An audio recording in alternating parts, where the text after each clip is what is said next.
அனைவருக்கும் இனிய தைப்பொங்கல் வாழ்த்துக்கள்.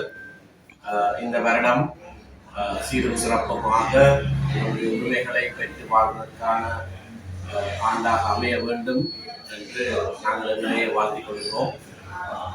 இந்த தைப்பொங்கல் திருநாளிலே யாழ்ப்பாணத்திலே நாங்கள் பல இடங்களிலே எங்களுடைய கட்சியாக பொங்கல் பொங்கி நன்றி செலுத்தி நாங்கள் பகிர்ந்து உண்டு சந்தோஷமாக இந்த நாளை கழிக்கிறோம். எங்களுடைய கட்சி அலுவலகங்களிலேயும் இது இங்கே நெல்லியடியிலே நாங்கள் இன்றைக்கு அந்த பொங்கல் விழாவை கொண்டாடி இருக்கிறோம்.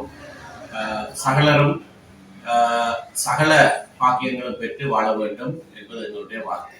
யாழ்ப்பாணத்துக்கு வந்து பொங்கல் கொண்டாட இருக்கிறார். வேலணையிலே ஒரு பொங்கல் விழா நடைபெறுகிறது. இந்த நிகழ்விலேயும் கலந்து கொள்ளுமாறு எங்களுடைய கட்சியைச் சேர்ந்த உள்ளூராட்சி தவிசாளர்கள் மற்றவருக்கு அழைப்பு விடுக்கப்பட்டிருக்கிறது. கட்சியாக நாங்கள் ஒரு முடிவெடுத்திருக்கிறோம். ஜனாதிபதி கலந்து கொள்ளுகிற இந்த அரச பொங்கல் விழாவிலே நாங்கள் கலந்து கொள்வதில்லை என்ற முடிவெடுத்திருக்கிறோம். இதற்கு பிரதானமான காரணம், இந்த ஆட்சியிலே பிரஜா சக்தி என்ற பெயரிலே அரச இயந்திரத்துக்கு சமாந்தரமாக கட்சி சம்பந்தப்பட்ட கட்சி தங்களுடைய கட்சியை அடிப்படையாக கொண்ட ஒரு அமைப்பு, ஒரு வேலை திட்டம் உருவாக்கப்பட்டது. இதை குறித்து நாங்கள் பல எதிர்ப்புகளை தெரிவித்திருக்கிறோம். உள்ளூராட்சி சபைகள் செய்ய வேண்டிய பல சேவைகளை அவர்கள் திசை திருப்பி விசேஷமாக வடக்கிலேயும் கிழக்கிலேயும் தங்களுக்கு உள்ளூராட்சி சபை அதிகாரங்கள் கிடைக்காத காரணத்தினாலே சமாந்தரமாக வேறொரு அமைப்பை உபயோகித்து நேரடியாக அந்த பணிகளை அந்த அமைப்பு செய்யும், பிரஜா சக்தி என்ற அமைப்பு செய்யும் என்ற எண்ணத்திலே அவர்கள் இதை ஸ்தாபித்திருக்கிறார்கள். இது மிக மிக தவறான ஒரு விடயம். மக்களுடைய தெரிவினாலே அமைக்கப்பட்டிருக்கிற உள்ளூராட்சி சபைகள் செய்ய வேண்டிய கர்மங்கள் உள்ளூராட்சி சபைகள் தான் செய்ய வேண்டும், சட்டப்படி அதுதான் செய்ய முடியும். அதற்கு மாறாக மத்திய அரசாங்கத்தினுடைய அதிகாரத்தை உபயோகித்து வறுமை ஒழிப்பு திட்டம் என்ற ஒரு போர்வையின் கீழே இந்த பிரஜா சக்தி அமைப்பு செயல்படுவதை நாங்கள் கடுமையாக எதிர்க்கிறோம். இதனை சட்டத்தின் முன்பாக கூட சவாலுக்கு உட்படுத்துவதற்கு இருக்கிறோம். ஏனென்று சொன்னால், முன்னொரு காலத்திலே சுனாமிக்கு பிறகு வடக்கிலே கிழக்கிலே மிகவும் முக்கியமாக பாதிப்படைந்திருந்த பிரதேசங்களுக்கு மீள்கட்டுமானத்துக்கு என்று சொல்லி அன்றைய அரசு, சந்திரிகா பண்டாரநாயக்க குமாரதுங்க தலைமையிலான அரசு, தமிழீழ விடுதலை புலிகளோடு ஒரு ஒப்பந்தத்தை செய்து டம்ஸ் என்று அழைக்கப்படுகிற அந்த ஒப்பந்தத்தின் மூலமாக நிவாரணப் பணிகள் செய்வதற்கென்று ஒரு அமைப்பை ஏற்படுத்திய போது இதே ஜேவிபியினர் தான் உச்ச நீதிமன்றத்துக்கு சென்று அதனை சவாலுக்கு உட்படுத்தி அதனை நிறுத்தினார். அதனை நிறுத்துவதற்கு அவர்கள் பாவித்த கருப்பொருள், அரச அமைப்புகளுக்கு சமாந்தரமாக ஒரு அமைப்பை உருவாக்க முடியாது, அது நிவாரணமாக இருந்தாலும் அதை செய்ய முடியாது என்று சவாலுக்கு உட்படுத்தி மிக மோசமான பாதிப்படைந்திருந்த அந்த சுனாமி பேரலையினாலே மீள்கட்டுமானம், அதுக்கு பிறகு மீள்கட்டுமானம் செய்வதற்கான அந்த அமைப்பை பீட்டம் என்கின்ற அமைப்பை இல்லாமல் செய்தவர்கள் அவர்கள். அதே அடிப்படையிலே, அதே சட்ட அடிப்படையிலே தான் அவர்கள் இன்றைக்கு செய்வதும் சட்டவிரோதமானது. அரசாங்க நிறுவனங்கள் அல்லது சட்டத்தினாலே ஏற்படுத்தப்பட்ட உள்ளூராட்சி சபைகளினூடாக சட்டபூர்வமாக செய்ய வேண்டிய பணிகளை தவிர்த்து, அது தங்களுடைய கையிலே இல்லை என்பதற்காக இன்னொரு சமாந்தரமாக வேறொரு அமைப்பை உருவாக்கி அதிலே தங்களுடைய கட்சிக்காரர்களை நியமித்து, முற்று முழுக்க தங்களுடைய கட்சிக்காரர்களை அதிலே நியமித்து தேசிய மக்கள் சக்தி இந்த நிவாரண பணிகளை செய்வதாக ஒரு தோற்றத்தை ஏற்படுத்துவதற்கு அரச பணத்திலே, நிதியிலே தங்களுடைய கட்சியை வளர்க்கிற ஒரு விடயத்தை அவர்கள் ஆரம்பித்திருக்கிற காரணத்தினாலே நாங்கள் அதனை வன்மையாக எதிர்க்கிறோம். அவர்கள் பாவித்த அதே சட்ட கோட்பாட்டையே உபயோகித்து இதனை நிறுத்துவதற்கான முயற்சியை நாங்கள் எடுப்போம். ஆகையினாலே இதற்கு எதிர்ப்பு தெரிவிக்கிற வண்ணமாக இன்றைய அரச பொங்கல் விழாவிலே வேதனையிலே நடைபெற்ற ஜனாதிபதி கலந்து கொள்கிற விழாவிலே நாங்கள் கலந்து கொள்ளாமல் இருக்கிறோம் என்பதையும் மக்களுக்கு நான் அறிவிக்க விரும்புகிறேன். சரத் பொன்சேகாவுக்கு வாக்களிக்கும்படி தமிழ் தேசிய கூட்டமைப்பு தமிழ் மக்களை கோரின போது நானோ ஸ்ரீதரனோ தமிழ் தேசிய கூட்டமைப்பை இருக்கவில்லை. நாங்கள் அரசியலிலேயே இருக்கவில்லை. அந்த வேளையிலே ராணுவ தளபதியாக இருந்த சரத் பொன்சேகாவுக்கு வாக்களிக்குமாறு தமிழ் தேசிய கூட்டமைப்பு கோரின போது தமிழ் தேசிய கூட்டமைப்புக்குள்ளே ஒரு கட்சி தலைவராக இருந்தவர் கஜேந்திரகுமார் அவரும் சேர்ந்துதான் சரத் பொன்சேகாவுக்கு வாக்களிக்கும்படியாக கோரியிருந்தார். ஜனவரி 27 நடந்த 2010 ஜனவரி 27 நடந்த ஜனாதிபதி தேர்தலிலே வாக்களிக்குமாறு தமிழ் தேசிய கூட்டமைப்பு கோருகிற போது அதிலே ஒரு கட்சி தலைவராக கஜேந்திரகுமார் இருந்தார். நானோ ஸ்ரீதரனோ அரசியலிலேயே கூட இருக்கவில்லை. அதற்கு பிறகு ஏப்ரல் மாதத்தில் நடந்த பொது தேர்தலிலே தான் இருந்துதான் நாங்கள் அரசியலுக்குள்ளே வந்தனார். ஆனால் அன்றைக்கு கஜேந்திரகுமாருடைய ஈடுபாட்டோடு சரத் பொன்சேகாவுக்கு வாக்களிக்கும்படியா தமிழ் தேசிய கூட்டமைப்பு கோரியது சம்பந்தமாக நான் பதிலளிக்க முடியாது. அந்த கேள்வியை கஜேந்திரகுமார் குடும்பத்தை கேட்கலாம். ஸ்ரீதரனை பொறுத்தவரையில இது ஒரு தடவை ஒரு இராணுவத்தினருக்கு வாக்களித்ததற்காக நாங்கள் இதை சொல்லவில்லை. 8 தடவைகள் மாறி மாறி அடுத்தடுத்து எல்லா சந்தர்ப்பங்களிலேயும் அரச பிரதிநிதிகளோடு சேர்ந்து வாக்களித்திருக்கிறார். முதல் தடவையாக அப்படியாக வாக்களித்த போது எங்களுடைய மத்திய செயற்குழுவிலே அதனை நாங்கள் கேள்விக்குட்படுத்தி அவரிடத்திலே கேள்வி கேட்டிருந்தோம். லஞ்ச ஊழல் ஆணைக்குழுவினுடைய நிறைவேற்று பணிப்பாளர் நியமனத்திலே அப்படியாக அவர் செய்திருந்தார். அதுக்கு அவர் சில வியாக்கியானங்களை கொடுத்தார். அதை நான் பதில் சொல்ல தேவையில்லை, எனக்கு அந்த சுயாதீனம் இருக்கிறது என்றெல்லாம் சொன்னார். அதுக்கு பிறகு ஒவ்வொரு தருணங்களிலே அரசாங்கத்தோடு சேர்ந்து வாக்களித்திருக்கிறார். இதிலே முக்கியமாக நாங்கள் கருதுகிற 2 விடயங்கள்.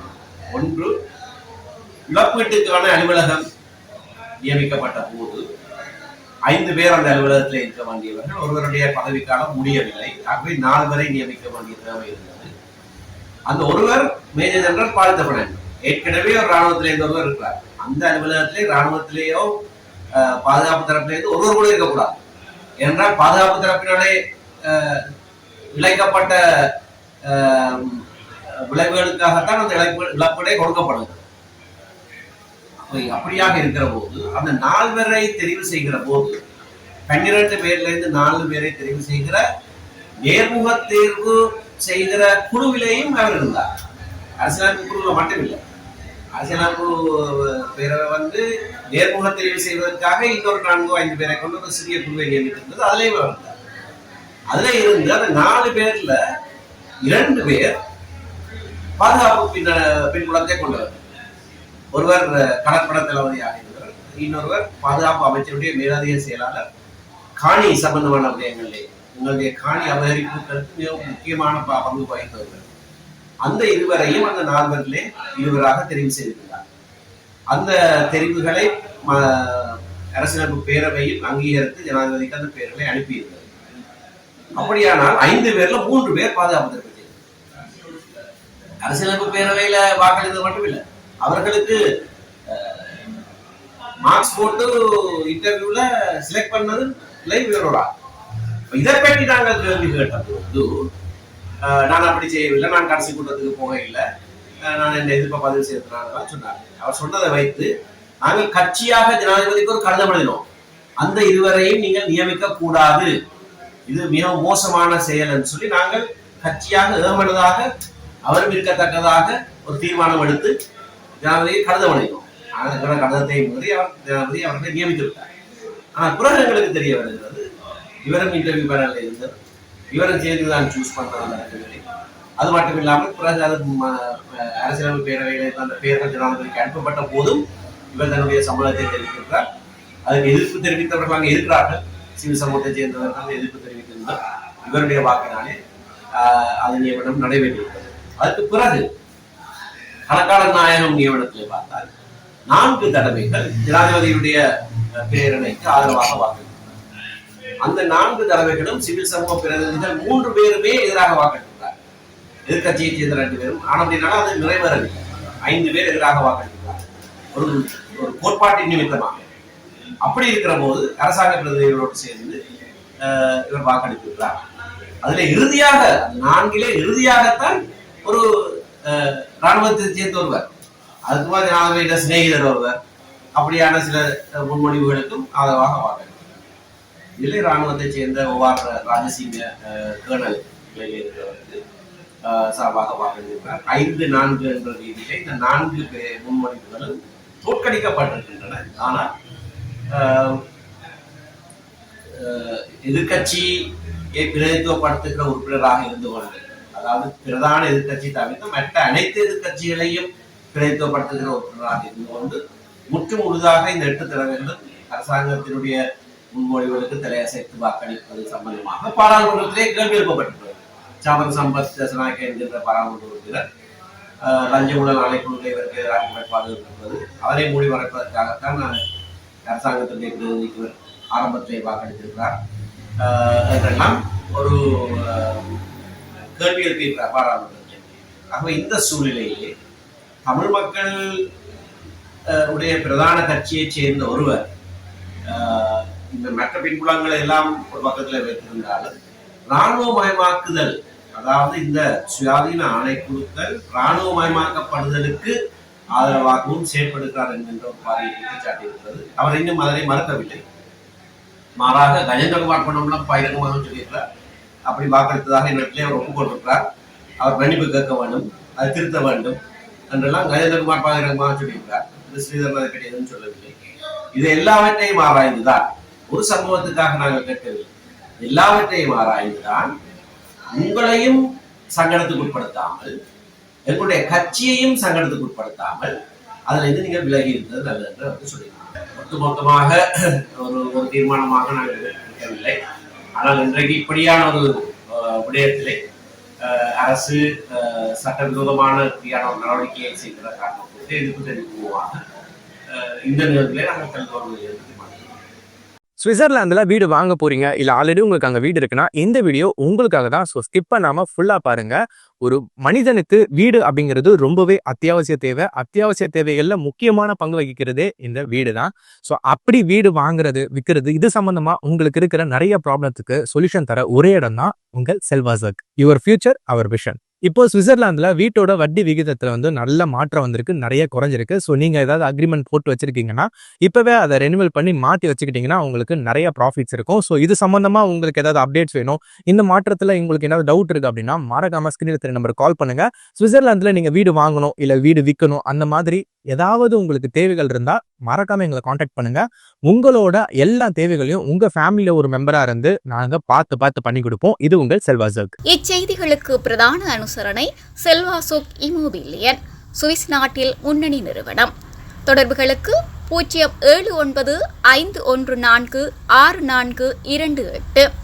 வீடு வாங்க, வீடு கட்ட, வீடு திருத்த மற்றும் வீட்டுக்கடன். Your future our vision. இது போன்ற மேலும் பல முக்கிய சுவாரஸ்யமான செய்திகளை அறிந்து கொள்ள லங்காஃபோ யூடியூப் சேனலை சப்ஸ்கிரைப் பண்ணுங்கள். எமது செய்திகள் உடனடியாக கிடைக்க பெல் பட்டனை அழுத்துங்கள். அத்தோடு எமது செய்திகளை மற்றவர்களும் பார்வையிட ஷேர் செய்யுங்கள். நன்றி.